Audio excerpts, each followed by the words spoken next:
Students, मैं Jyoti Sharma Rajasthan competition classes में आप सभी का स्वागत करती हूँ। अब स्टूडेंट्स, अपने 7th क्लास की ज्योग्राफी चल रही थी, तो उसके अंतर्गत आज हम 6 चैप्टर पढ़ेंगे, प्राकृतिक वनस्पति एवं वन्य जीवन।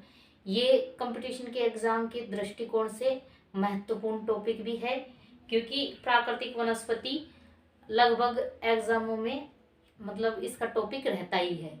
तो चलो स्टार्ट करते हैं। सलीमा अपने ग्रीष्म शिविर से बहुत उत्साहित थी, मतलब एक बच्चे का नाम है सलीमा। तो पहले क्या है, इसमें एक बच्चे से स्टार्ट करते हैं एनसीईआरटी की बुकों में, तो और उसको समझाते हुए उस हिसाब से चैप्टर को आगे बढ़ाते हैं। अपने सहपाठियों के साथ वह हिमाचल प्रदेश में मनाली देखने गई थी। उसे सब स्मरण था कि बस जैसे जैसे चढ़ाई पर जा रही थी, तो वह स्थलाकृतियों प्राकृतिक वनस्पति के बदलते रूपों को देखकर कितनी हैरान हो रही थी। क्योंकि जो जो जगह चेंज हो रही थी, जलवायु चेंज हो रही थी, तो प्राकृतिक जो वनस्पति होती है उसका आकार स्वरूप भी चेंज होता जा रहा था। तो उसको देखकर वो बच्ची हैरान हो रही थी। गिरिपाद में स्थित साल एवं सागवान के घने वन धीरे धीरे अदृश्य हो गए तथा पर्वत की ढलानों पर पतली नुकीली पत्तियों तथा शंकुआकार वितान लंबे वृक्ष दिखने लगे। उसे पता चला कि वे शंकुधारी वृक्ष थे। लंबे वृक्षों पर खिले लाल लाल फूलों पर उसका ध्यान गया। वे रोडोडेंड्रॉन के फूल थे। मनाली से आगे रोहतांग दर्रे तक के रास्ते में उसने देखा कि भूमि छोटी छोटी घास एवं कुछ स्थानों पर बर्फ से भी ढकी हुई थी। सलीमा के अवलोकन से हम अनुमान लगा सकते हैं कि स्थल की ऊंचाई एवं वनस्पति की विशेषताएं एक दूसरे से संबंधित है, क्योंकि जो जो स्थल की ऊंचाई बढ़ती जाती है, तो जो वनस्पति है उसमें भी बदलाव आता जाता है। ऊंचाई में परिवर्तन के साथ जलवायु में भी परिवर्तन होता है तथा इसके कारण प्राकृतिक वनस्पति में भी बदलाव आता है। जलवायु में परिवर्तन होगा तो जाहिर सी बात है कि उसके कारण जो वनस्पति उगती है उसमें भी परिवर्तन आएगा। वनस्पति की वृद्धि तापमान एवं नमी पर निर्भर करती है। किस पर निर्भर करती है वनस्पति की वृद्धि? तापमान एवं नमी पर। इसके अलावा यह ढाल, मिट्टी की परत की मोटाई जैसे कारकों पर भी निर्भर करती है कि ढलान कितना है, वहाँ पानी कैसे रुकता है, या मिट्टी की मोटाई कितनी है। इन चीजों पर भी वनस्पति निर्भर करती है। इन घटकों में अंतर के कारण किसी स्थान की प्राकृतिक वनस्पति की सघनता एवं प्रकार में भी परिवर्तन आता रहता है। आमतौर पर प्राकृतिक वनस्पति को 3 भागों में विभाजित किया जाता है। कितने भागों में विभाजित किया जाता है? 3 भागों में। तो चलो पढ़ते हैं। वन, जो वृक्षों के लिए उपयुक्त तापमान एवं परिपूर्ण वर्षा वाले क्षेत्रों में उगते हैं। कहाँ उगते हैं? जो कि वह उपयुक्त तापमान और जहाँ पर मतलब परिपूर्ण पर्याप्त वर्षा होती हो, वहां पर ये वन उगते हैं। तापमान और वर्षा की आवश्यकता होती है वनस्पति को बढ़ने के लिए, तो जो जहाँ पर उपयुक्त तापमान और उपयुक्त वर्षा होगी वहां पर ये वनस्पति बढ़ती है, वन बढ़ते हैं वहां पर। इन कारकों के आधार पर सघन एवं खुले वन विकसित होते हैं। और दूसरा है घास स्थल, जो मध्यम वर्षा वाले क्षेत्रों में विकसित होते हैं। मतलब घास स्थल वहां विकसित होते हैं जहां पर वर्षा मध्यम होती है, मतलब ज्यादा भी नहीं होती तो कम भी नहीं होती। तो ऐसे स्थानों पर घास स्थलों का विकास होता है। कांटेदार झाड़ियां। अब कांटेदार झाड़ियों का विकास वहां होता है जहां पर वर्षा नहीं होती, मतलब न के बराबर होती है या कम होती है। तो ऐसे क्षेत्रों में कांटेदार झाड़ियों का विकास होता है। और ये कांटेदार झाड़ियां ज्यादातर शुष्क क्षेत्र जैसे पश्चिमी राजस्थान है हमारा, तो ऐसे क्षेत्रों में कांटेदार झाड़ियां उगती है। सलीमा हिमालय की यात्रा का अपना यह अनुभव अपने पिता को बता रही थी। उसके पिता विश्व के विभिन्न स्थानों पर जा चुके थे। उन्होंने सलीमा को विभिन्न महाद्वीपों के विभिन्न भागों में पाई जाने वाली विविध प्रकार की वनस्पतियों के बारे में बताया। उन्होंने उपध्रुवीय प्रदेशों में शंकुधारी वन, उपध्रुवीय प्रदेशों में कौन से वन पाए जाते हैं, ऐसा क्वेश्चन भी आ सकता है कि उपध्रुवीय प्रदेशों में कौन से वन पाए जाते हैं, तो उपध्रुवीय प्रदेशों में शंकुधारी वन पाए जाते हैं। कौन से वन पाए जाते हैं, शंकुधारी वन पाए जाते हैं। वन रेगिस्तान में, और रेगिस्तान में कैसे वन पाए जाते हैं, रेगिस्तान में पाए जाते हैं कांटेदार झाड़ियां। उपध्रुवीय प्रदेशों में शंकुधारी वन और रेगिस्तानी प्रदेश में कांटेदार झाड़ियां पाई जाती है। और आंध्र प्रदेश में घने उष्णकटिबंधीय दृढ़ काष्ठ वनों के, उष्णकटिबंधीय दृढ़ काष्ठ वनों का क्या होता है, विकास होता है, ऐसे वन पाए जाते हैं। सलीमा समझ गई कि हिमालय के क्षेत्र में लगभग सभी प्रकार की वनस्पतियां पाई जाती है। जो हिमालय का क्षेत्र है उसमें लगभग सभी प्रकार की वनस्पतियां पाई जाती है, जो भूमध्य रेखा से ध्रुव की ओर जाने पर मिलती है। जो कि भूमध्य रेखा से ध्रुवों की तरफ जाते हैं तो मिलती है। प्राकृतिक वनस्पति के प्रकार में बदलाव का मुख्य कारण जलवायु का बदलाव है। जो प्राकृतिक वनस्पति है उसके बदलाव का मुख्य कारण जलवायु, क्योंकि पेड़ पौधे भी वहां की जलवायु के अनुकूल ही विकसित होते हैं। जैसी जलवायु होती है वैसे ही पेड़ पौधे विकसित होते हैं। वन वन उष्णकटिबंधीय सदाबहार वन, इन वनों को उष्णकटिबंधीय वर्षा वन भी कहते हैं। ये घने वन भूमध्य रेखा एवं उष्ण कटिबंध के पास पाए जाते हैं। कहाँ पर पाए जाते हैं, उष्ण कटिबंधीय सदाबहार वन भूमध्य रेखा एवं उष्ण कटिबंध के पास पाए जाते हैं। ये क्षेत्र गर्म होते हैं, पूरे वर्ष अत्यधिक वर्षा होती है। भूमध्य रेखा के आसपास मतलब जो क्षेत्र होते हैं तो ये गर्म होते हैं, क्योंकि तापमान बहुत ज्यादा, सबसे ज्यादा यही होता है, और वर्षा भी बहुत होती है। तो ऐसे वन भूमध्य रेखा के आसपास विकसित होते हैं। चूंकि यहाँ का मौसम कभी शुष्क नहीं होता, यहाँ का मौसम कभी भी शुष्क नहीं होता, क्योंकि बरसात होती रहती है और तापमान भी रहता है, इसलिए यहाँ के पेड़ों की पत्तियां पूरी तरह नहीं झड़ती, इसलिए इन्हें सदाबहार वन कहते हैं। जो यहाँ के पेड़ पौधे हैं उनकी पत्तियां पूरी तरह नहीं झड़ती, मतलब अलग अलग मौसम में पत्तियां गिराते हैं, तो देख हमेशा इन वनों की, ये वन हरे भरे रहते हैं, इसलिए इनको सदाबहार वन कहते हैं। काफी घने वृक्षों की मोटी वितान के कारण दिन के समय सूर्य का प्रकाश वन के अंदर तक नहीं पहुंच पाता, और जो पत्तियां है और जो बेल वगैरह है इनकी वजह से जब सूर्य का प्रकाश आता है तो वो धरातल तक पहुंच नहीं पाता, इतने सघन वन होते हैं ये। आमतौर पर यहाँ आमतौर पर कैसे वृक्षों की कैसी लकड़ियां पाई जाती है, तो यहाँ पर जो वृक्ष है वो दृढ़ काष्ठ के, मतलब कठोर लकड़ी के होते हैं, और इनमें जैसे रोजवुड, आबूनस, महोगनी आदि वृक्ष पाए जाते हैं। तो कई बार ऐसा क्वेश्चन पूछा भी जा सकता है कि उष्णकटिबंधीय सदाबहार वनों में कौन कौन से वृक्ष पाए जाते हैं या कौन कौन सी प्रजाति के वृक्ष पाए जाते हैं। तो ये हमारे लिए ध्यान रखने योग्य बात है कि रोजवुड, आबूनस और महोगनी के वृक्ष इसके अंतर्गत पाए जाते हैं उष्णकटिबंधीय सदाबहार वनों के अंदर। आपको पता होगा ब्राजील के उष्णकटिबंधीय सदाबहार वन इतने विशाल है कि इनको पृथ्वी का फेफड़ा कहा जाता है। क्या कहा जाता है, पृथ्वी का फेफड़ा कहा जाता है, क्योंकि ये वन बहुत सघन और बहुत ज्यादा क्षेत्रफल पर फैले हुए हैं, इसलिए इनको पृथ्वी का फेफड़ा कहा जाता है। और जो विश्व में पाया जाता है एनाकोंडा, जो कि ये विश्व का सबसे बड़ा सांप है एनाकोंडा। पूरे विश्व में सबसे बड़ा सांप कौन सा है, एनाकोंडा।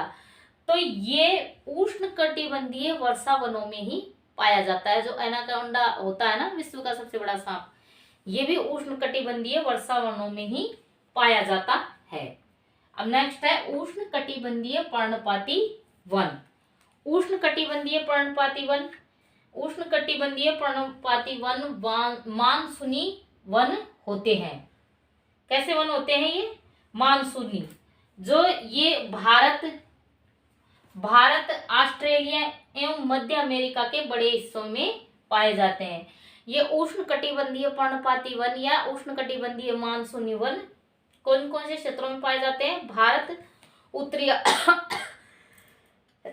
ऑस्ट्रेलिया तथा मध्य अमेरिका में ये वन पाए जाते हैं। इन क्षेत्रों में मौसम परिवर्तन होते रहते हैं। मौसम परिवर्तित होते रहते हैं ना भारत में, जैसे कभी गर्मी आ रही है, कभी सर्दी आ रही है, कभी बरसात आती है, तो ऐसे क्षेत्रों में क्या है, मौसम परिवर्तित होते रहते हैं। जल संरक्षित रखने के लिए शुष्क मौसम में यहाँ के वृक्ष पत्तियां झाड़ देते हैं। पतझड़ का मौसम आता है ना, तो जब ये वन ऐसे लगने लग जाते हैं सूखे सूखे, क्योंकि वृक्ष अपनी पत्तियों को झड़ा देते हैं और केवल टहनियां और पेड़ रह जाता है और पत्तियां उनकी झड़ जाती है। जो इन ऐसे वनों को क्या कौन से वन कहते हैं? तो ऐसे वनों को मानसूनी वन कहते हैं। इन वनों में पाए जाने वाले दृढ़काष्ठ वृक्षों में साल, सागवान, नीम, शीशम है। दृढ़काष्ठ वृक्ष फर्नीचर, यातायात एवं निर्माण सामग्री बनाने के लिए बहुत उपयोगी होते हैं। इन प्रदेशों में आमतौर पर पाए जाने वाले जानवर है, मतलब उष्णकटिबंधीय पर्णपाती वनों या मानसूनी वनों में कौन से जानवर पाए जाते हैं?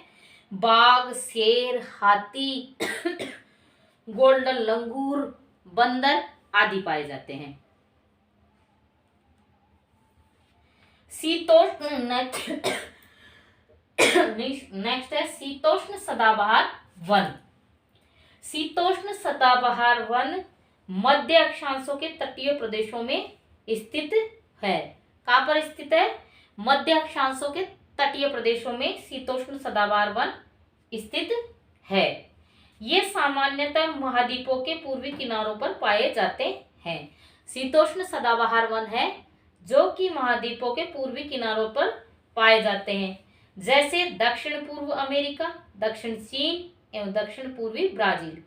यहाँ बाज, चीड़ एवं यूकेलिप्टस जैसे दृढ़ मुलायम दोनों प्रकार के पेड़ पाए जाते हैं।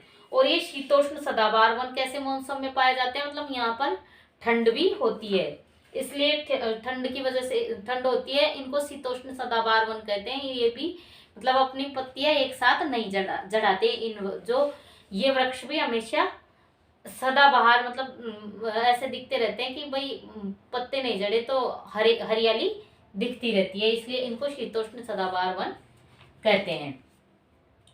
फिर नेक्स्ट है शीतोष्ण पर्णपाती वन।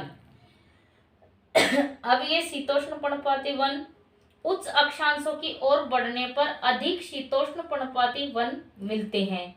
ये उत्तर पूर्वी अमेरिका, चीन, न्यूजीलैंड, चिली एवं पश्चिमी यूरोप के तटीय प्रदेशों में पाए जाते हैं। ये अपनी पत्तियां शुष्क मौसम में झाड़ देते हैं। ये एक तरीके के शीतोष्ण पतझड़ वाले वन है जो कि शुष्क मौसम में अपनी पत्तियां झाड़ देते हैं। यहाँ पाए जाने वाले पेड़ है बांज, एस, बीच आदि। हिरण, लोमड़ी, भेड़िए यहाँ के आम जानवर है। फिजेंट तथा मोरलाल जैसे पक्षी भी यहाँ पर पाए जाते हैं। फिर नेक्स्ट है भूमध्य सागरीय वनस्पति। आप जान चुके हैं कि महाद्वीपों के पूर्व एवं उत्तर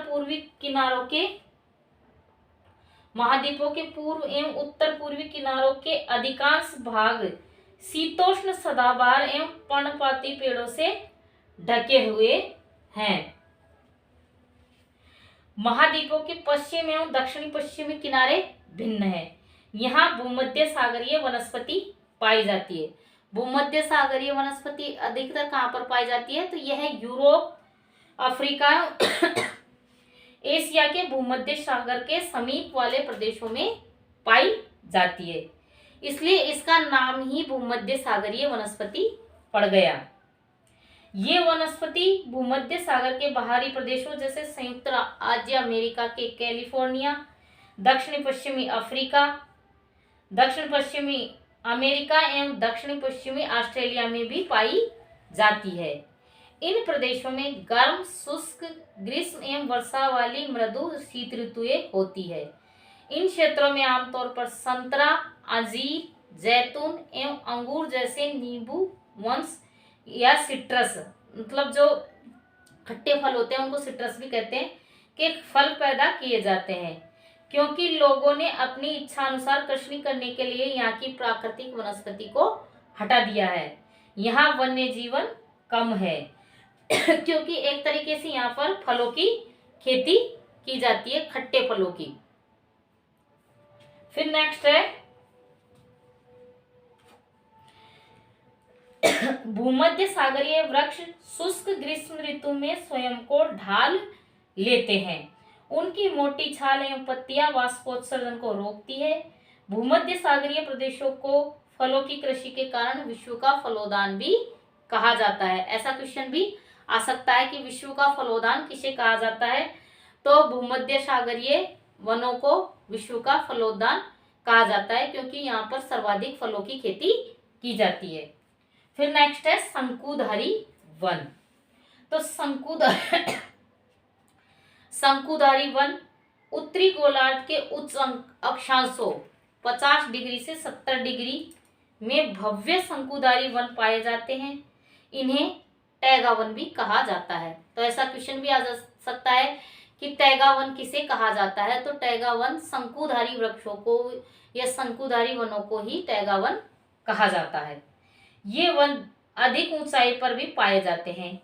इन्हीं वृक्षों को सलीमा ने हिमालय में प्रचुर मात्रा में देखा था। ये लंबे नरम काष्ठ वाले सदाबहार वृक्ष होते हैं। इन वृक्षों के काष्ठ का उपयोग लुगदी बनाने के लिए किया जाता है, जो सामान्यतः अखबारी कागज बनाने के काम आती है।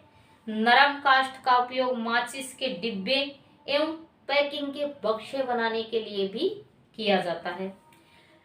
अब शंकुधारी वनों में कौन कौन से वृक्ष पाए जाते हैं, तो ये वृक्ष हमारे लिए इम्पोर्टेंट है, इनको याद रखना।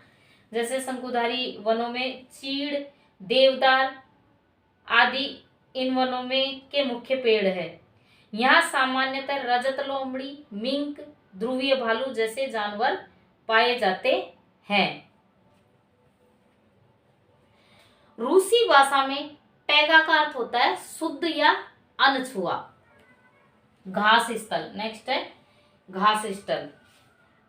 उष्ण कटिबंधीय घास स्थल। ये वन जो ये उष्ण कटिबंधीय घास स्थल है, ये इनको वन बोल दो। ये भूमध्य रेखा के किसी भी तरफ उग जाते हैं, मतलब दोनों तरफ पाए जाते हैं। भूमध्य रेखा के दोनों ओर से उष्ण कटिबंध क्षेत्रों तक फैले हुए हैं। ये भूमध्य रेखा के जो दोनों ओर उष्ण कटिबंधीय क्षेत्र है उसमें फैले हुए हैं। यहाँ वनस्पति निम्न से मध्य वर्षा वाले क्षेत्रों में पैदा होती है। यह घास काफी ऊंची, लगभग 3 से 4 मीटर की ऊंचाई तक बढ़ सकती है। अफ्रीका का सवाना घास स्थल इसी प्रकार का है। अफ्रीका का सवाना घास स्थल कैसा है? उष्ण कटिबंधीय घास स्थल के अंतर्गत आता है अफ्रीका का सवाना घास स्थल। सामान्य रूप से उष्ण कटिबंधीय घास स्थलों में हाथी, जेबरा, जिराफ, तेंदुआ आदि जानवर पाए जाते हैं। जैसे घास, ये हाथी, जिराफ ये घास को खाते हैं, खाने वाले जानवर भी पाए जाते हैं ज्यादातर। शीतोष्ण घास स्थल ये मध्य अक्षांशीय क्षेत्रों और महाद्वीपों के भीतरी भागों में पाए जाते हैं। कहाँ पर पाए जाते हैं? ये मध्य अक्षांशीय क्षेत्रों और महाद्वीपों के भीतरी भागों में शीतोष्ण घास स्थल पाए जाते हैं। यहाँ की घास आमतौर पर छोटी एवं पौष्टिक होती है। शीतोष्ण प्रदेशों में सामान्यतः जंगली भैंसे, बाइसन, एंटीलोप पाए जाते हैं। फिर नेक्स्ट है कंटीली झाड़ियाँ। कंटीली झाड़ियाँ शुष्क रेगिस्तानी प्रदेशों में पाई जाती है। उष्ण कटिबंधीय रेगिस्तान महाद्वीपों के पश्चिमी किनारों पर पाए जाते हैं। ये तीव्र गर्मी एवं बहुत कम वर्षा के कारण यहाँ वनस्पति की कमी रहती है। विश्व के मानचित्र पर रेगिस्तानी प्रदेशों में ये पाए जाते हैं। रेगिस्तान के कुछ जानवर जैसे ऊंट, ज्यादातर रेगिस्तान में कौन सा जानवर पाया जाता है? ऊंट ही पाया जाता है। और ध्रुवीय प्रदेशों में ध्रुवीय भालू जैसे जानवर भी पाए जाते हैं। और यहाँ पर जो ये ध्रुवीय प्रदेश है, यहाँ पर जो वनस्पति पाई जाती है तो वहां पर केवल काई और लाइकेन एवं छोटी झाड़ियां पाई जाती है। ये छोटी झाड़ियां ध्रुवीय प्रदेश में भी पाई जाती है। ये अल्पकालीन ग्रीष्म ऋतु के दौरान विकसित होती है। इसे टुंड्रा प्रकार की वनस्पति कहा जाता है। ये वनस्पतियां यूरोप, एशिया एवं उत्तरी अमेरिका के ध्रुवीय प्रदेशों में भी पाई जाती है। यहाँ के जानवरों के शरीर पर मोटा फर एवं मोटी चमड़ी होती है। ध्रुवीय प्रदेश के जानवरों पर मोटा फर एवं मोटी चमड़ी होती है ताकि उनको क्या नहीं लगे? सर्दी नहीं लगे, जो उन्हें ठंडी जलवायु में सुरक्षित रखते हैं। यहाँ पाए जाने वाले जानवरों में है सील, वालरस, कस्तूरी बैल, ध्रुवीय उल्लू, ध्रुवीय भालू और बर्फीली लोमड़ी है। सलीमा के पिता ने उसे कुछ घने वृक्षों के चित्र दिखाए। कुछ चित्रों में सलीमा ने देखा कि लोग वृक्षों को काटकर वनों को साफ कर रहे हैं। उसके पिता ने बताया कि स्थानीय लोग कृषि एवं आवास के लिए स्थान चाहते हैं, इसलिए उन्होंने वनों को साफ कर दिया। सलीमा सोचने लगी कि अगर वनों को साफ कर दिया जाए तो वन्य जीव कहाँ जाएंगे? क्या वे पुनः वैसे ही बन पाएंगे? अगर लोग इसी प्रकार पेड़ों को काटते रहे तो भविष्य में पर्याप्त ऑक्सीजन, जलवाष्प, लकड़ी, फल, मेवे आदि कैसे मिल पाएंगे? क्योंकि संतुलन पृथ्वी का बिगड़ जाएगा। क्या आप जानते हैं विभिन्न प्रदेशों में घास स्थल विभिन्न नामों से जाने जाते हैं? जैसे उष्णकटिबंधीय जो घास स्थल है उसमें पूर्वी अफ्रीका का सवाना, जो पूर्वी अफ्रीका में घास स्थल है उसको क्या कहते हैं? सवाना, उष्णकटिबंधीय घास स्थल है ये। ब्राजील में कंपोस, वेनेजुएला में लानोस। ब्राजील में क्या कहते हैं? कंपोस और वेनेजुएला में लानोस। और शीतोष्ण कटिबंधीय घास स्थल है अर्जेंटीना में इनको बोलते हैं पंपास, उत्तरी अमेरिका में प्रेरी, दक्षिणी अफ्रीका में वेल्ड, मध्य एशिया में स्टेपी और ऑस्ट्रेलिया में डॉन कहते हैं। अब कुछ क्वेश्चन देख लेते हैं। काई एवं लाइकेन पाए जाते हैं, तो काई एवं लाइकेन कहां पर पाए जाते हैं? टुंड्रा वनस्पति में पाए जाते हैं। कांटेदार झाड़ियां कहाँ मिलती है? तो कांटेदार झाड़ियां गर्म एवं शुष्क रेगिस्तानी जलवायु में पाई जाती है। उष्णकटिबंधीय सदाबहार वन का एक सामान्य जानवर है, तो उष्णकटिबंधीय सदाबहार वन का एक सामान्य जानवर बंदर है। शंकुधारी वन की एक महत्वपूर्ण वृक्ष प्रजाति है, तो शंकुधारी वन की एक महत्वपूर्ण वृक्ष प्रजाति है चीड़। स्टेपी घास स्थल पाए जाते हैं, तो स्टेपी घास स्थल पाए जाते हैं मध्य एशिया में। वालरस है एक ध्रुवीय जानवर। देवदार का वृक्ष नरम काष्ठ का पेड़ होता है। जैतून एक नींबूवंशीय सिट्रस का फल। हाथी उष्णकटिबंधीय पर्णपाती वन का एक जानवर है। कंपोस ब्राजील के उष्णकटिबंधीय घास स्थल को कंपोस कहते हैं। इसी के साथ आज हमारी क्लास कंप्लीट हुई। नेक्स्ट क्लास लेके मैं आपके सामने हाजिर होंगी। क्लास को ज़्यादा से ज़्यादा लाइक करें, शेयर करें, सब्सक्राइब करें। धन्यवाद।